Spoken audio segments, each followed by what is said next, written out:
Talks के show में आज हमारे साथ में हैं जेपी यादव साहब, जो आदिम जाति एवं अनुसूचित कल्याण विभाग से हैं और हमारे नर्मदांचल संभाग के संभाग आयुक्त हैं। उनकी खास बात मैं आपको बता दूं कि आप कहानियां के माध्यम से और अनेक प्रकार के इवेंट को करके अपने विभाग में लोगों को मोटिवेट करते रहते हैं और उसके अलावा भी इनकी बहुत ज़्यादा इनको पसंद किया जाता है सोशल मीडिया पर, इनके अपने खुद के व्यवहार के कारण और इनके साहित्य और मोटिवेशन के कारण।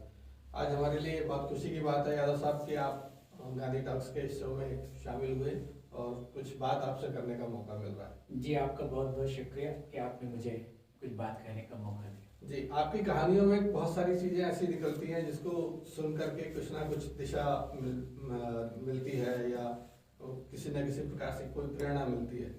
तो ऐसे ही कुछ शब्द हैं जो जिंदगी में सभी के जीवन में आते हैं। हम उन्हीं दो शब्दों की व्याख्या को लेकर के बात करेंगे।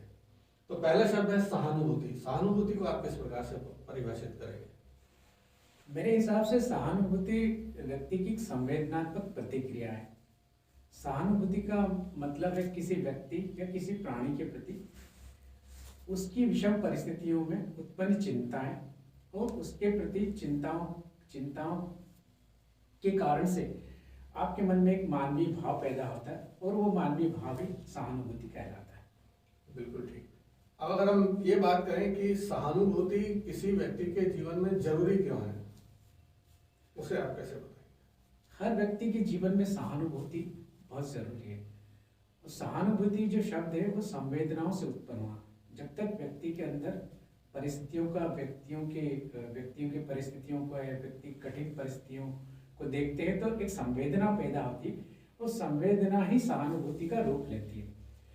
संवेदना या सहानुभूति बहुत जरूरी है क्योंकि बिना संवेदना और सहानुभूति के हम आगे न कुछ कर पाते हैं, न ही किसी के लिए कोई मदद कर पाते हैं, न ही हम अंदर से खुश हो सकते हैं। अगर हमको अंदर से खुश होना है, अगर हमको आनंद की अनुभूति करना है तो सहानुभूति शब्द बहुत मायने रखता है। सहानुभूति के बिना ये जीवन व्यर्थ है।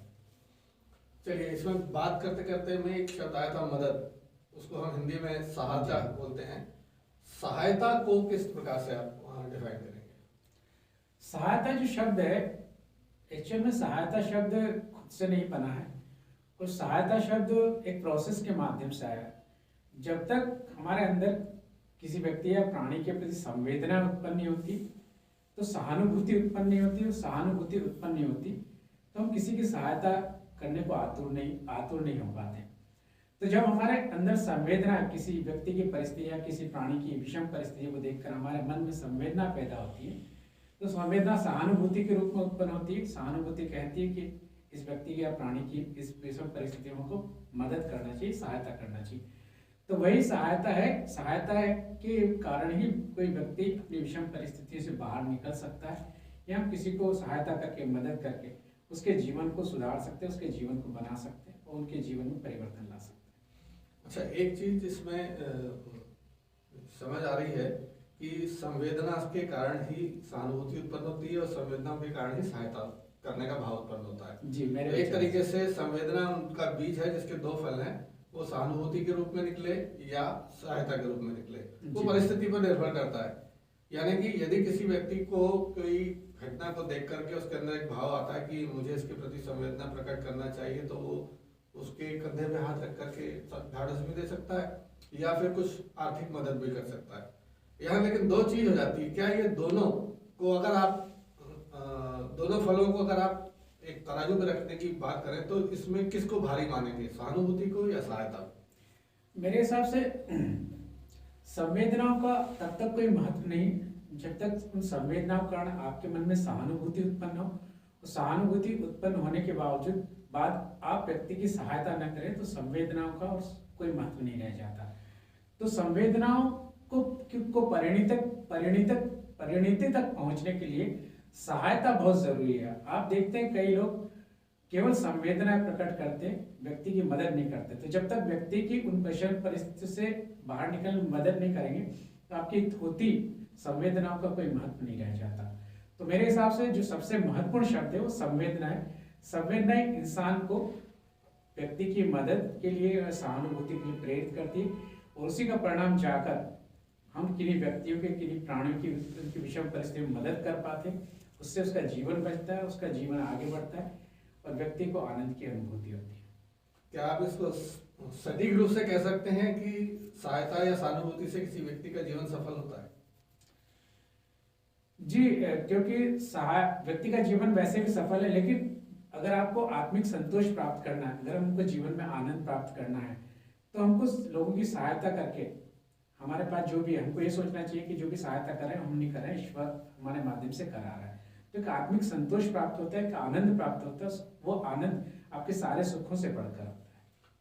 आपकी सारी बातों से ऐसा लगता है कि क्योंकि आप हर बार लोगों की मदद करने को आतुर रहते हैं, सहायता करने में आतुर रहते हैं, सहानुभूति आपके अंदर जल्दी जागती है, आप संवेदनशील व्यक्ति हैं, इस कारण सारी चीज आ रही है। इसके अगर हम विपरीत एक व्यक्ति को देखें, उसकी नजरिए से आप ये बताएं कि उसके लिए सहायता और सहानुभूति उसके जीवन के लिए सटीक रूप से आवश्यक है या नहीं? देखिए, जिसको मिल रही है उसके लिए। हाँ, व्यक्ति दो तरह के होते हैं। एक वो होता है जो मिल रही सहायता से अपना जीवन संवार सकता है, एक व्यक्ति वो होता है जो मिल रही सहायता का दुरुपयोग करके अपने जीवन को वापस उसी विषम परिस्थिति में ले जाता है जहाँ पे वो शुरू में था।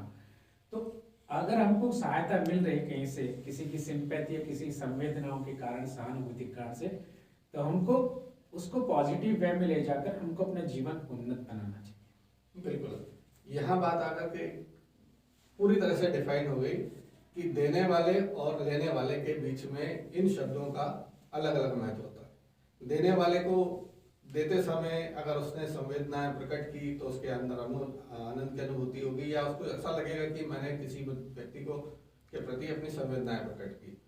यदि उसने मदद की, चाहे आर्थिक हो या किसी अन्य प्रकार से हो, आपने शारीरिक किसी मदद भी अगर उससे करी, किसी व्यक्ति को, अंधे को अगर सड़क पार करानी है और आपने उसकी सड़क पार कराते हैं, या किसी विकलांग के गिर जाने पर उसको उठा के खड़ा करते हैं, तो शारीरिक शरण के रूप से आपने उसकी सहायता की। तो ये सब चीजें, ये एक तरफा हुई। लेने वाले के लिए कभी कभी ये बात आपने इस बात से मेरे ख्याल में डिफाइन कर दिया है कि लेने वाले पर डिपेंड करता है कि वो सहानुभूति को हमेशा अपने लिए कातर बनाए रखता है उसे, या याचक बनाए रखता है।